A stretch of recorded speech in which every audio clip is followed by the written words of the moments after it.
Sir నాదొక ప్రశ్న. యోహాను సువార్త 14:14లో యేసు నా పేరు మీద ఏదైనా అడగండి అది మీకు ఇవ్వబడుతుందని చెప్పాడు. కానీ కొన్నిసార్లు మనం అడిగినప్పుడు దేవుడు మనం అడిగినవి ఇవ్వడు. మనం అడిగినవి ఇవ్వనప్పుడు యోహాను 14:14లో ఇలా ఎందుకు చెప్పాలి? సందీప్ ఫ్రమ్ అద్దంకి. అయితే దీనికి నేను చాలా వందల సార్లు సమాధానం చెప్పాను. అసలు ఏ అంశమును గూర్చైనా బైబిల్ గ్రంథములో దేవుని సందేశం, దేవుని మాట, దేవుని ఆజ్ఞ, దేవుని ఆదేశము ఏ అంశం మీదనైనా బైబిల్లో ఒకే చోట ఉండదు. ఇది basic among the basic lessons in spiritual life, in Christian life. ప్రార్థనకు జవాబు ఎలా వస్తుంది, ఎప్పుడు వస్తుంది, ఏ విధంగా ప్రార్థన చేయాలి, ఏ విధంగా జవాబు ఎక్స్పెక్ట్ చేయాలి అనేది సముద్రం అంత ఆకాశం అంత పెద్ద అంశం అది. అడుగుడి మీకు ఇవ్వబడును అంటాడు ఒక చోట. తర్వాత ఏమి తిందుమో ఏమి త్రాగుదుమో అనే భౌతిక అవసరాల గురించి చింతించకూడి దేవుని రాజ్యాన్ని ఆ నీతిని వెతకండి అంటే అది ప్రార్థనను గూర్చి అన్నది. భౌతిక విషయాల గురించి మీరు చింతించొద్దు. ఆకాశ పక్షులు చూడండి, అవి విత్తవు కోయవు, దేవుడు అన్నం పెట్టట్లేదా, నీకు కూడా ఇస్తాడు. నువ్వు దాని గురించి ప్రార్థన చేయకు, దేవుని రాజ్యాన్ని నీతిని గురించి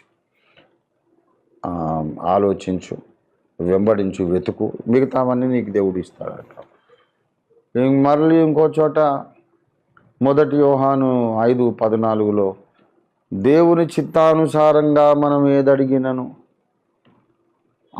ఆయన తప్పకుండా అనుగ్రహిస్తాడనే ధైర్యం మనకు కలిగి ఉన్నది అని చెప్తాను.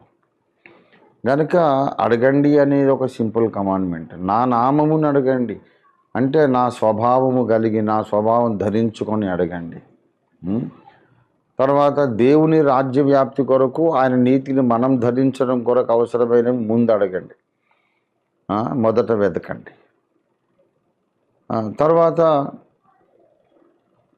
మనం అడిగేది దేవుని చిత్తానుసారమా కాదా అనే వివేచన కలిగి అడగండి.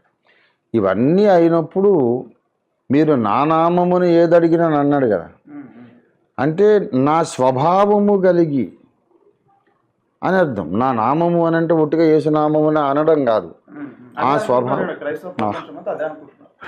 అదే అనుకుంటున్నారు. ఆయన నామం అంటే ఆయన స్వభావాన్ని మనము కలిగి, ఆయన వలనే కోపపడేవాళ్ళు, ఆయన వలనే ప్రేమించి, ఆయనలాగానే క్షమించగలిగే ఆ విశాల హృదయము కలిగిన ఆయన వంటి వ్యక్తిత్వాన్ని కలిగి మనం అడగాలి. అలాంటి వ్యక్తిత్వాన్ని కలిగి అడగడమే యేసునామములో అడగడం. అలాంటి వ్యక్తిత్వం కలిగిన వాడు ఈ లోకపు సుఖాల కొరకు, సంపదల కొరకు అడగడుగా.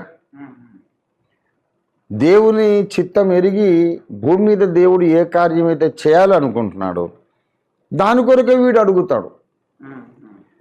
నా ప్రజలు ఈ విషయాలు నన్ను అడిగితే బాగుండును, ఈ కార్యం చేద్దామనుకుంటున్నానని తండ్రి అయిన దేవుడు అక్కడ అనుకుంటూ ఉండగానే ఆయన ఒక దూతను పంపకుండానే, వీళ్ళకి ఏమి చెప్పకుండా, తెలియజేయకుండానే ఆటోమేటిక్గా దేవుని హృదయంలో ఉన్న ఆ కార్యాన్ని గురించి ఇతడు ప్రార్థన మొదలు పెడతాడు. అది దేవుని నామము కలిగి ప్రార్థించడం.